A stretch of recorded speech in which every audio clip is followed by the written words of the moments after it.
அருகே முன்விரோதம் காரணமாக காங்கிரஸ் கவுன்சிலரின் கணவர் வெட்டி கொலை.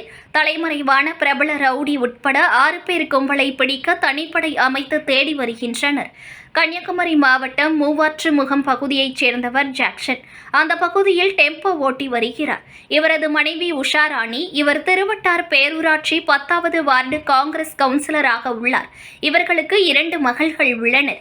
இந்த நிலையில் நேற்றிரவு ஜாக்சன் வீட்டின் அருகே நின்று கொண்டிருந்த போது அவருக்கு செல்போனில் ஒரு அழைப்பு வந்துள்ளது.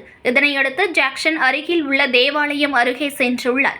அப்போது அங்கு 2 பைக்கில் வந்த 6 பேர் கும்பல் ஜாக்சனிடம் தகராறில் ஈடுபட்டதாக கூறப்படுகிறது.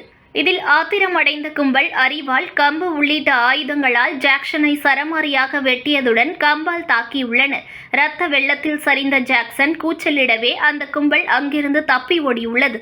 இதனை பார்த்த அப்பகுதி மக்கள் ஜாக்சனை மீட்டு ஆசாரிப்பள்ளம் மருத்துவமனைக்கு கொண்டு சென்றுள்ளனர். பின்னர் அங்கிருந்து மேல் சிகிச்சைக்காக திருவனந்தபுரத்தில் உள்ள மருத்துவமனைக்கு கொண்டு சென்றுள்ளனர். அங்கு சிகிச்சை பலனின்றி உயிரிழந்தார். தகவல் அறிந்து அங்கு சென்ற திருவட்டார் போலீசார் விசாரணை நடத்தியதில் ஜாக்சனை வெட்டியது வெள்ளாங்கோடு பகுதியைச் சேர்ந்த ராஜகுமார் என்ற விலாங்கன் என்பதும் தெரிய வந்துள்ளது. மேலும் 1 வருடத்திற்கு முன்பு ஜாக்சனுக்கும் ராஜகுமாருக்கும் இடையே தகராறு நடந்து அடிதடியாக மாறி அந்த வழக்கும் நிலுவையில் உள்ளதும் தெரிய வந்துள்ளது.